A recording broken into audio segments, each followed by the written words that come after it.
guys, welcome back to my channel. Today's video is going to be on this George matte foundation. I bought mine at my local Asda and it was £6. So as you'll have seen in the clip, I applied the foundation on this side of my face using the Beauty Blender and the other side using it's the Real Techniques buffing brush.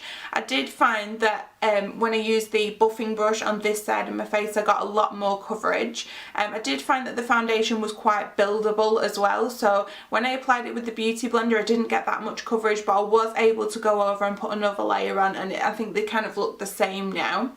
So I used the Smashbox Photo Finish Primer for this trial because I know that this does not do anything drastic to my skin. I know some people like to do one side of the face with and one side without primer, but I don't like doing that personally because I know what this primer does to my skin. It doesn't do anything drastic, and to me, if you're already doing one side with the Beauty Blender and one side with the brush, that's already like a comparison. So I just had to have a quick break for it. I hate ASOS delivery, but I don't like to do one side of my face with and without primer because I already feel like I'm trialing the foundation one side with the Beauty Blender and one side with the brush, so I don't want to create too many variables.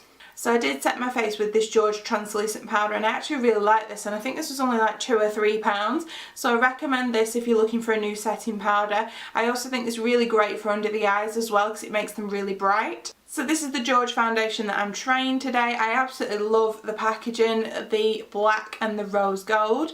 See if my lighting and camera can pick that up. It's really pretty. However, on the box, it doesn't actually give any of the claims. It just says it's a lightweight matte foundation, and on the back it says for all skin types, and then there's a list of the ingredients.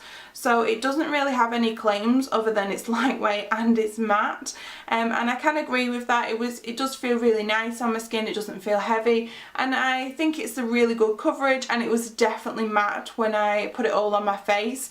It wasn't shiny or anything, so I think that if I wasn't oily, you know, I could have got away without setting it. I got the shade Porcelain. I am quite happy with the colour. I think it matches me really well. When I was in store, I don't think there were that many shades. I think there were only about 6, so I think some people will struggle to find a shade in this because it's only a very small range of foundations, but considering it's only a small range, I'm actually quite glad that one has matched me, because usually being very fair, you know, a lot of foundations are a little bit too dark for me, so I was quite happy with that. I've tried to have a look for this foundation on the website, on Asda's website, because they're who made George, and I couldn't find this. So a lot of the time you can just add makeup to basket when you're doing your food shopping with Asda, but you couldn't with this, so maybe it's an in-store only product. The time is now just after 12 o'clock. I am going out for the day today, but I will check in later to show you how it is performed on my face, so I will see you in a bit. Hey guys, welcome back. The time is now 6:15 and I've been wearing this foundation for 6 hours now, and I actually think it's held up quite well. It's not broken up around my forehead. I am a little bit shiny, but that is to be expected. I do have a combination skin, dry cheeks, and then my T-zone gets quite oily, so I'm not surprised there, but it's not moved on my forehead. It has kind of gathered a little bit around my nose. As you can see, I'm a little bit shiny, but it's nothing like some of my other foundations that I've used recently. I actually think it's been worn really well. It's not come off. None of like my highlight and contour has moved or come off.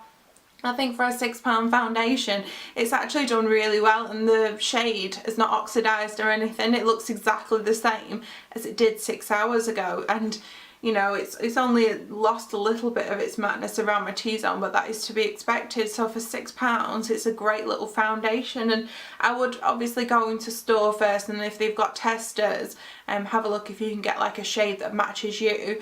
But yeah, I actually really like this foundation for £6, absolute bargain, and I do recommend you try it out. So thanks for watching this video, and check out my others, and I will see you again shortly. Bye!